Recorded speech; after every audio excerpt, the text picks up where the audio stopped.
Welcome to the H series of webinars. This series is aimed at new and aspiring sheep producers to give them a step up into the Queensland sheep industry. This How to Sell Wool webinar is part 8 of the series and explores the basics of selling and marketing your wool.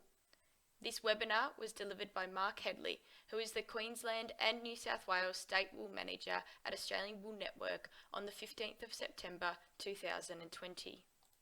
This is clip 2 of 3 and covers the wool pipeline part 1. Our wool pipeline as far as basic steps on what happens to a bale of wool. So I'm sure you're all aware of the shearing process, and once that's completed, bales of wool move on to your designated wool store. Generally at these wool stores, broker would operate a core and grab machine. So that's the main operation, I suppose, that happens within the wool store. So when bales are received, they're received off the truck. The broker obtains the classes report and then marshals that wool to go through the core line, so in its individual lines. When it goes through the core line, it goes across the grab first, where each bale is treated the same. So whether it is the grab or the core, each bale is treated exactly the same. For example, a 5-bale line, there are 4 grabs to come out of each bale. If it is a 10-bale line, there are 2 grabs to come out of each bale. If it is a 20-bale line, there is 1 grab to come out of each bale. If that line of wool was an 80-bale line, for example, there would be 1 grab to come out of each bale. So each bale has to be represented exactly the same.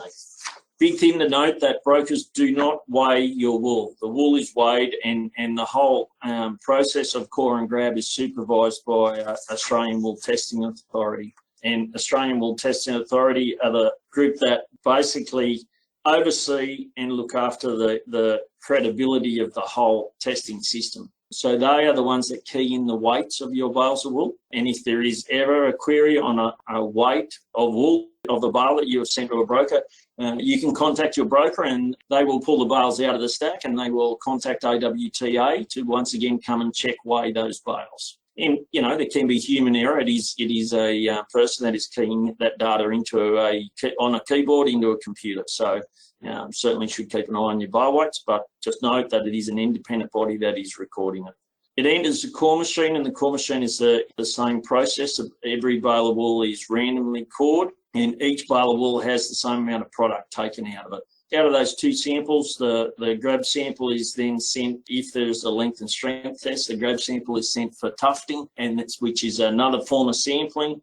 And then those tufts are sent off to the laboratory, which will present you back with a length and strength test. The core test is wrapped and bagged and sealed, and that heads off to the laboratory in Melbourne or Fremantle as well. And then that goes through the process to obtain your micron, yield, vegetable matter content of each lot.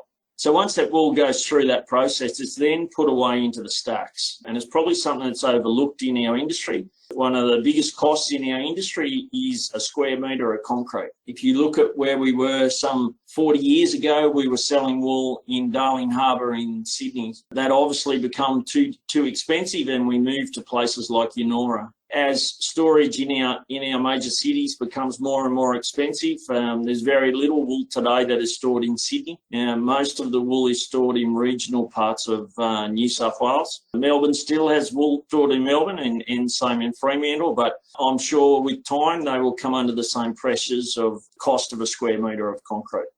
Our selling system, so then those samples are moved onto a show floor for buyers to view, and then we go through the sale process, whether that is open cry or via contract, it doesn't matter. The sample at the end of the day has to be viewed by the buyer before settlement. So then after sale, depending on how quick the exporter needs to ship that wool, it will still sit in the wool store, and when they've got their orders complete, they'll send documentation off to the wool stores to get those bales out of stack and put them on a truck and deliver them to the dump. Dumps, once again, Sydney, Fremantle and Melbourne, and exporters in most places have a choice of what company they send that wool away to be dumped. Our dumping process is where we take 3 bales of wool. They're put into a huge press that basically presses them down to the same volume but not the same measurement as about 1 bale of wool, and bands are put around that dumped bale to keep it all contact. It still remains in its 3 individual wool packs, just compressed down and steel bands put around it. The purpose behind dumping is obviously so that we can fit more bales into containers to hence cheapen the freight to send our products overseas. Places that like China these days, it hasn't been a big issue because Australia tends to have more empty containers in Australia than what we send back as fulls. Transport to China is relatively cheap, but certainly when we're shipping into Europe, it's quite cost effective to be able to get as many bales of wool into a container as possible. Thank you for watching this short clip. For more information, please visit www.leadingsheep.com.au.